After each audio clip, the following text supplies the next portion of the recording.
araw sa lahat. Guys, nandito po ako sa bagong bukas ng premyo dito po sa Santa Rosa, Laguna. At guys, nakita ko lang po ngayon po. Ito po yung Click 160 matte black. Tara, i-montage na natin, tignan lang natin yung unit. Tara, simulan na natin. Guys, ito po yung Click 160. Yan o, napakaganda po. Matte black po. Ito po yung kanyang decals. Nadaanan ko lang po ito ngayon guys dito. So may premyo. Sa susunod gawin po natin ng review kasi dito po kung sa premyo bagong bukas pa lang po sila. Nag-aayos pa po sila. Pero bigyan ko po kayo ng konting preview kung ano makikita nyo dito sa unit na to. Kaya kagaya po sa gulong, ang gulong po nito ay Federal. Yan po, made in Indonesia. Tubeless na to guys. Ang sukat nito ay 100 by 80, 14 po. LED na mga ilaw nito. Sa manubela, ang ganda ng manubela nito guys. Saka soft one. Ayan, ito yung ganda. Yan lang guys, sayang hindi pa natin masasaka kasi tabi-tabi pa yung unit dito. Nag-aayos pa sila. Kaya ano ko lang, pinuntahan ko lang. Ayan po, yung likod niya. LED na rin po yung kanyang mga ilaw. Sa likod, yung taillight, yung signal yan. LED na rin po yan. Kanyang rear shock, closing na black. Drum brake siya. Ang sukat ng likod niya po ay 120 by 70, 14 po. Ganda na guys ng ano nito. Yung gulong, ang ganda ng spike nito. Fader. May mudguard. Ito, mudguard niya. Yun lang guys, wala siyang kickstart. Po yung crankcase, wala siyang kickstart. Push button lang siya. Yung grab bar niya po, matte black.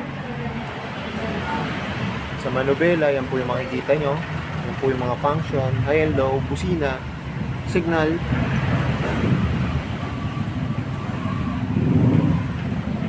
Kill switch, saka electric start.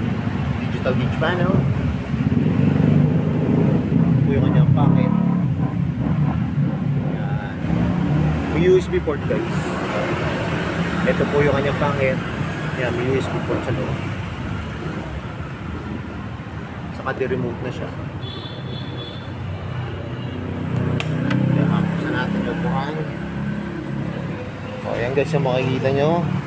Sa loob ng upuan na itong 160. Yung U-box niya guys, ano lang. Tingin ko half piece lang po kasya rito. May hook po dito, magkapila para lagay ng helmet o yung pinamilya pwede isabit din. Ito po yung kanyang gas tank. May pairings po. Ito po yung gas tank.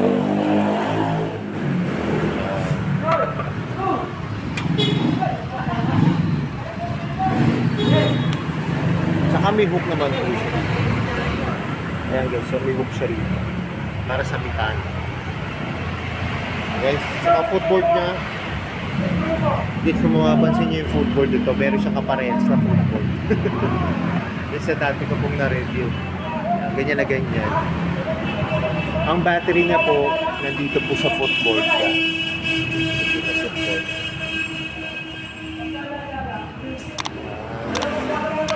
Kung susunod, gawin po natin ito ng review. Maganda po ito. Lalo na po sa naghahanap ng click. Ito po, talagang malilito kayo kasi parehas maganda po ito. Yung Click 160 sa itong PCX 160, parehas po maganda ito. Ito po kasi 129,400. Guys, ang presyo naman po nitong Click 160 ay 111,900.